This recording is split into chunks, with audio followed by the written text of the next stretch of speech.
While 80,000 thoughts will bombard you today, just one conversation can make you 1% better. If you walk around with your nose in the air, you're going to end up flat on your face. But if you're content to simply be yourself, you'll become more than yourself. Thanks for hanging with us today as we discuss what erodes and cultivates growth, making us 1% better. Welcome to 1% Better with Marc Lucas and Brandon Mouer.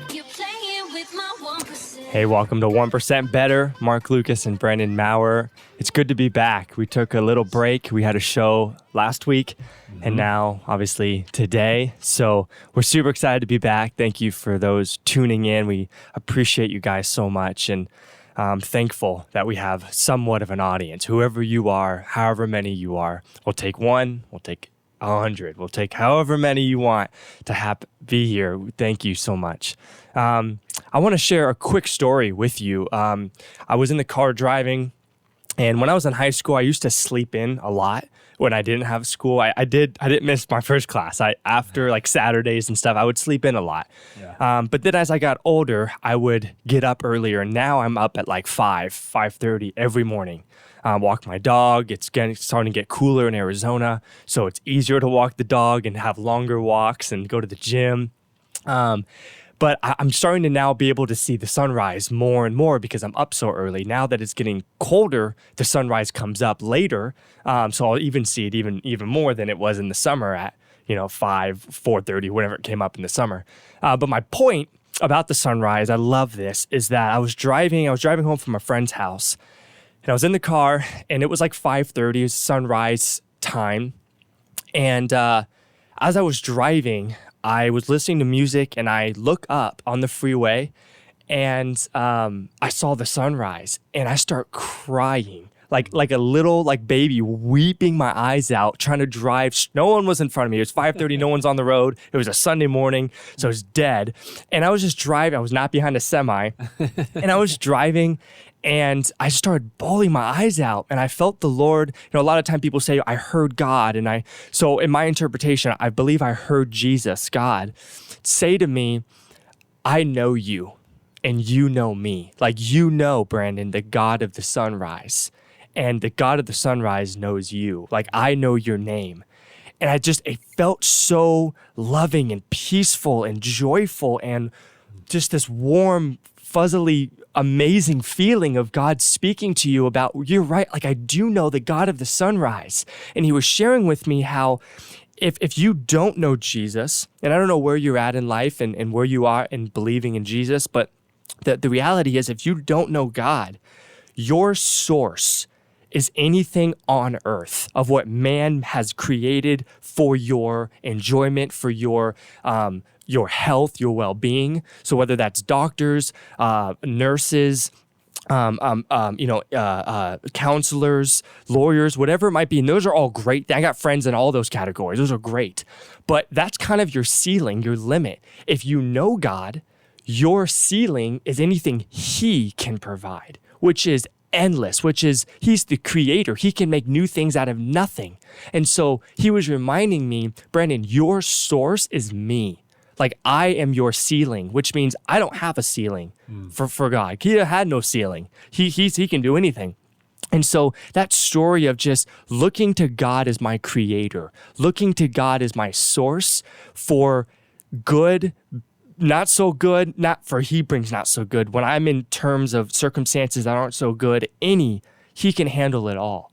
And so I say that because I want to hear your thoughts right now, but on this direction of God being the creator of not only the universe, but of us, of mankind, of me, and me looking at the sunrise thinking, I know him. So let's talk a little bit about God being our creator and maybe what that means to you, because that's kind of the direction we'll go in, of him being the creator of us and what he wants from us. Yeah, I love that story. I love that moment that you had with God. I love that you were weeping on a Sunday morning driving. I was. But I think it's just a powerful story that Brandon reminds us that at some point in your life, I'm sure you've asked this question. There's a series of questions that we're going to discuss today, but at some point in your life, I would venture to say that we've all asked the question of ourself, and we have to have an answer for it. Is there something bigger than ourself out there? Mm-hmm. And if the answer to that question, which we would both completely agree, that the answer is yes, there is something bigger than Brandon and I and other mankind out there, and that something bigger is God. Mm-hmm. There's still, even to this day, after reading the Bible for, 20 plus years of my life, almost 30, there's still questions that I have and still mysteries about God. But even in the depths of understanding as best as I can God, I've come to a place, and I did about 30 years ago, of saying yes, that there is something bigger than myself out there, and that's God. Mm-hmm. So I think for me, it starts with that. And then if we believe that there is a creator and we have creation, he's created things, us being really kind of the apple of his eye, his masterpiece, humans, mankind, then the ceiling, there is no ceiling. Correct. Because then now we start to really kind of begin to process, okay, if we can say that there is something bigger than ourselves and that something is God and he's created everything we see and even things we don't see, then now we begin to ask ourselves, I think, a series of questions. Okay, what is my why? Mm-hmm. Why am I here is a question that we should be asking. I know I still even ask, why am I here? What is my purpose? Mm-hmm. Why am I created? What are my gifts, the things that I'm passionate about, the things that I'm good at? And I think I would categorize these questions, these bigger questions, because they are beautiful, big questions, into the most important questions that we have in life. Mm-hmm. Because at the end of the day, if you and I, and listening in, if we continually answer the smaller questions in life, like, Brandon, today, what are you going to have for lunch? Well, I don't know, but probably right after this, we're going to talk about that. And we're going to find out what that is. Yeah. Or what do I need to do today? What is the task that I have for the day? What does my Outlook or my Gmail calendar say of the to-dos for today? What am I going to wear today? What's the weather? Like, those questions are real questions, but they're very small questions.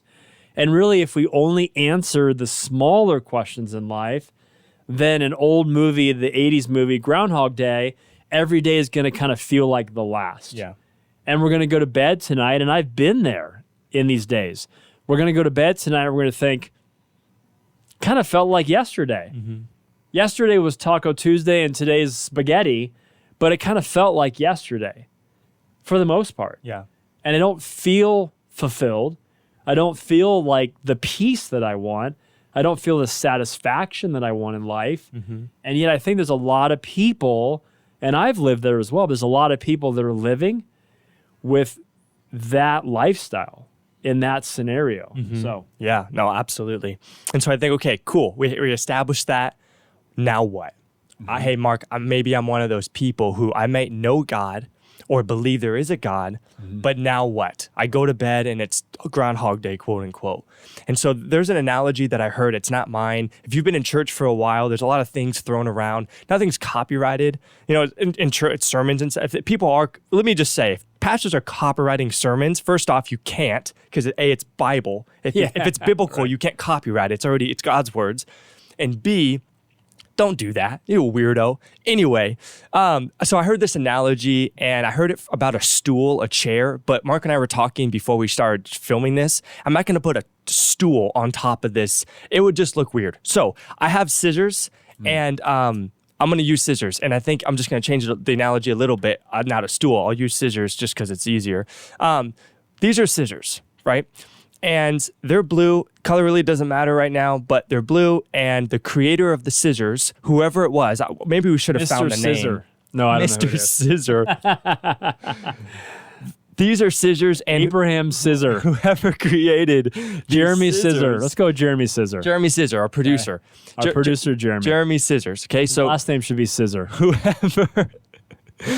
whoever created these scissors, Yeah.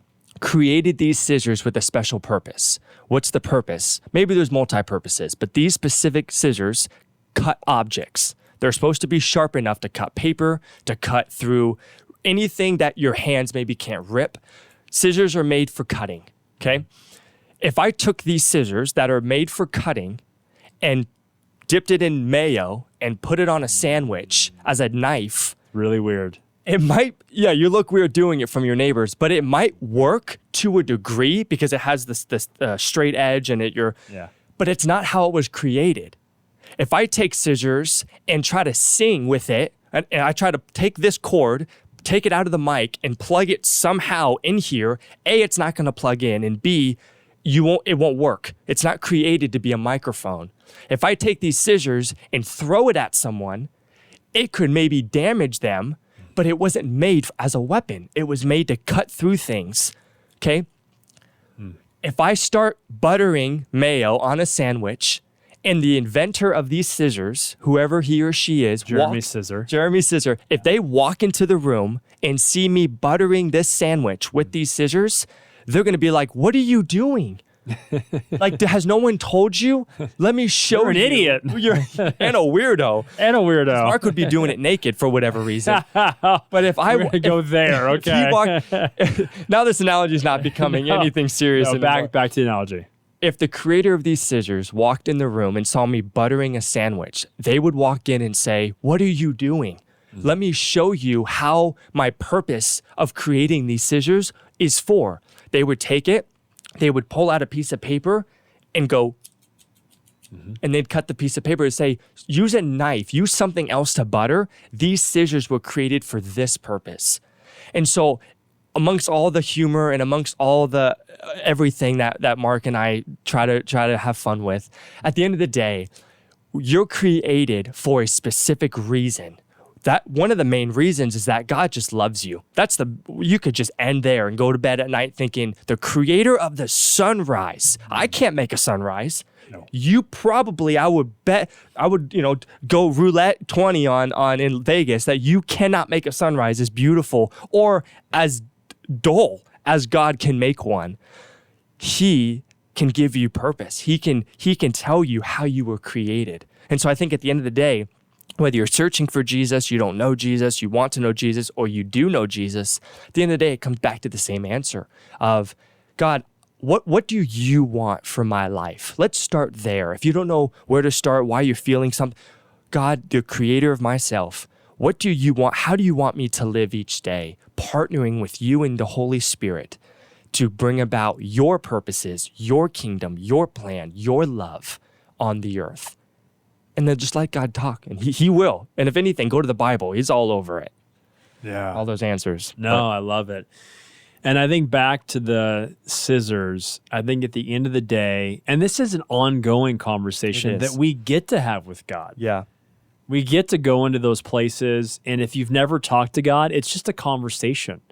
You don't have to speak certain words that are big, long, fancy words. It's a conversation out of respect, but a conversation beginning to connect and have conversations with your creator and to talk to him and to have a conversation with God who's created everything. We talked about the sunset.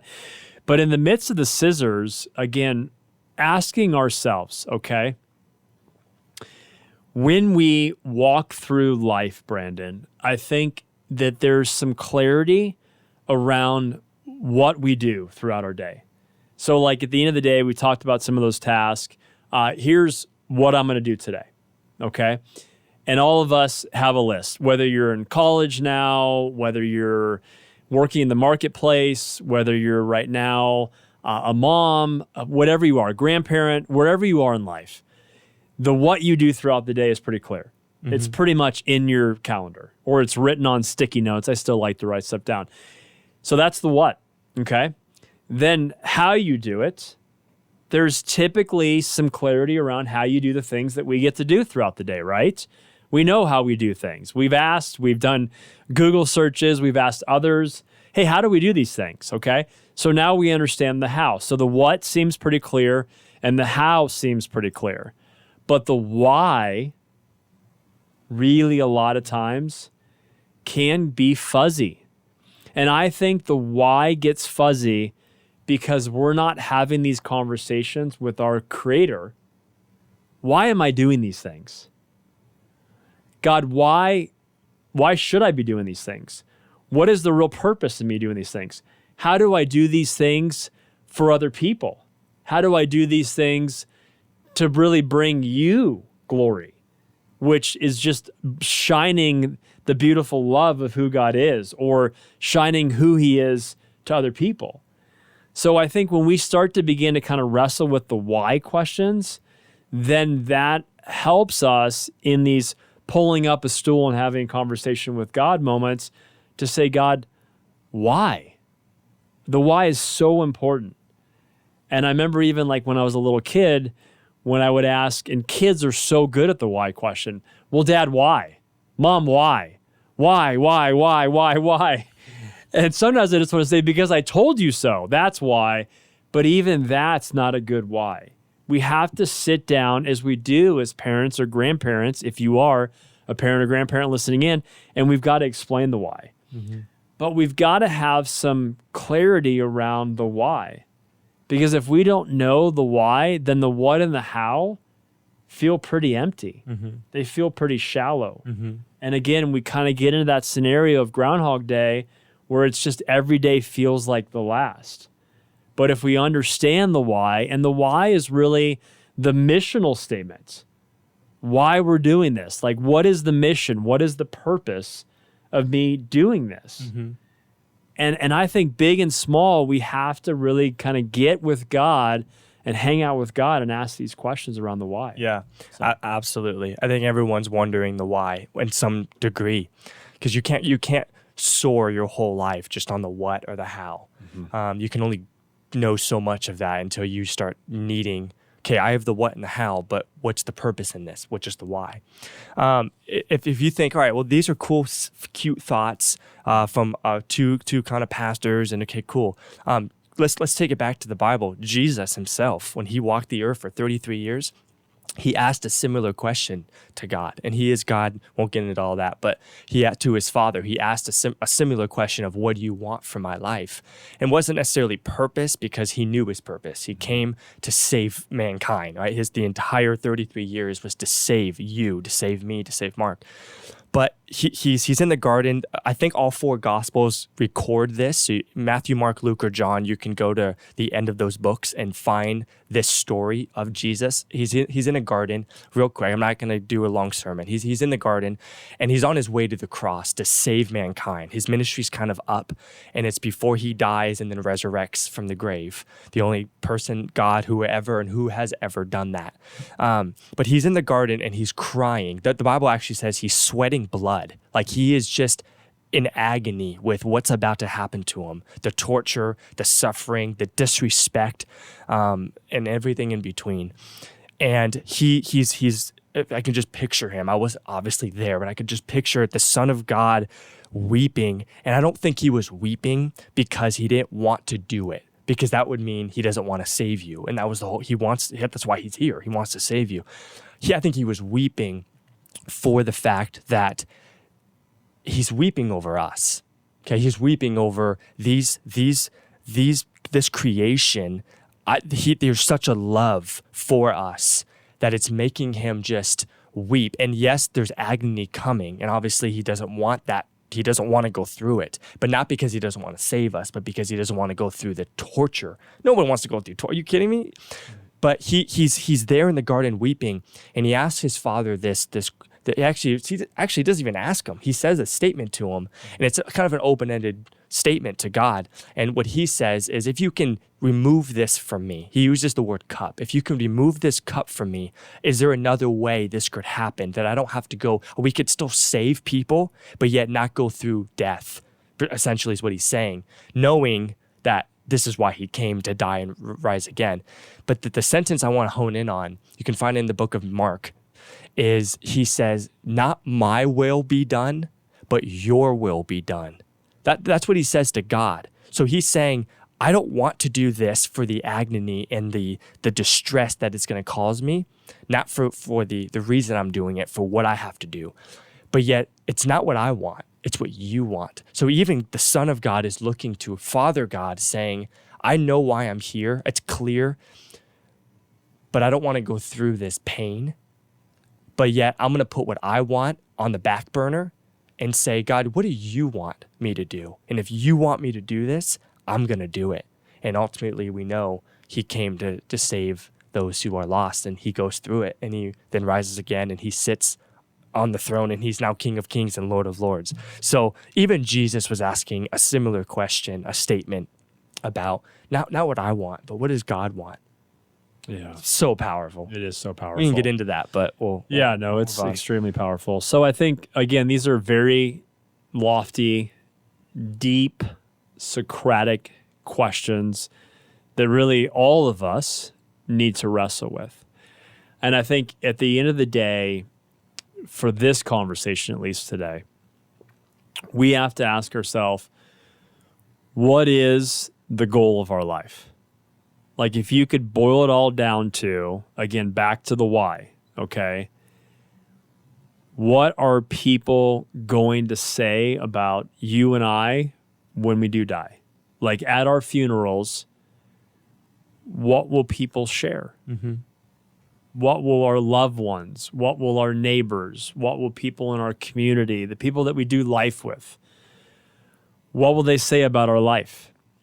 And that, along with all these questions that really connect in beautiful ways, will begin to help you understand this is the goal of my life. And then what Brandon just shared, which is a very important step, is that when you begin, maybe for the first time, to talk to God, when you come up with a written out, this is the goal of my life, does that align with you think the goal that God has for your life? Because if my goal is to be a billionaire and have houses in 11 different countries, okay? That's a goal. But if that's my main goal for living, that's very self-absorbed. There's nothing in that goal, at least how quickly I shared it, that really talks about me giving and serving and loving others.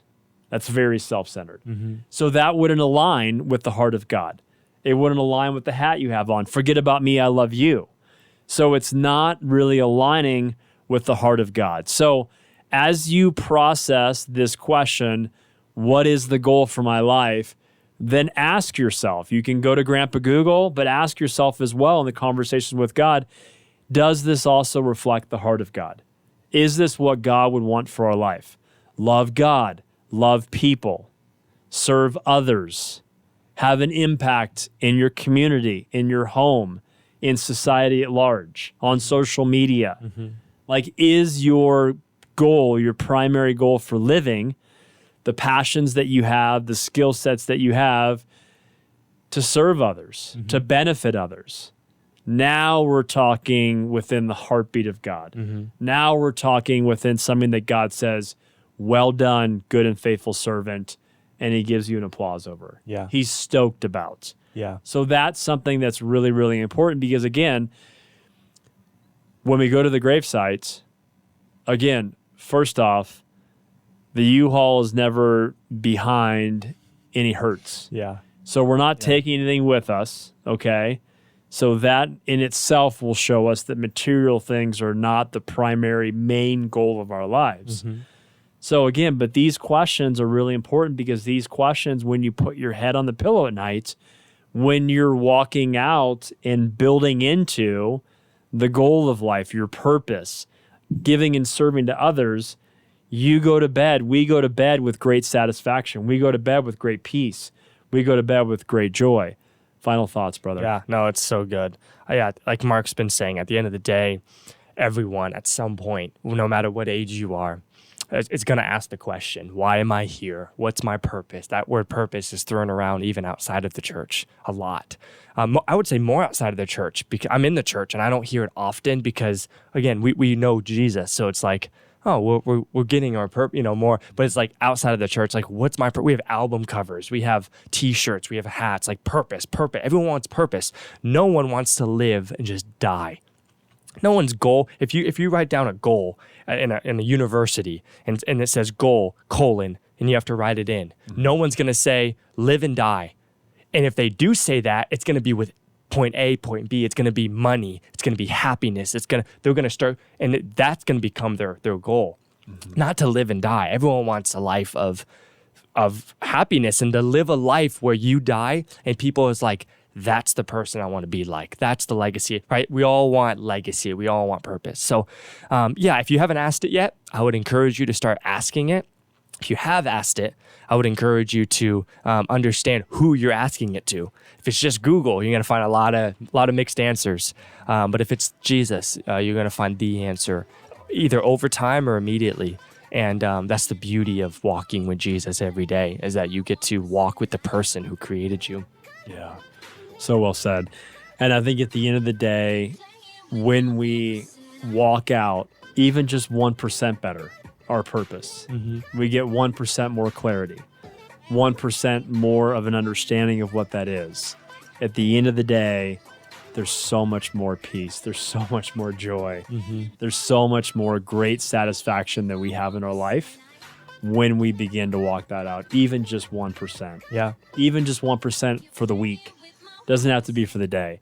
Just continually be asking and growing in these beautiful questions that we shared today. Thank you again for tuning in. Thank you again for being with us in the 1% Better Show. Have an amazing day. We'll talk to you soon. Take care.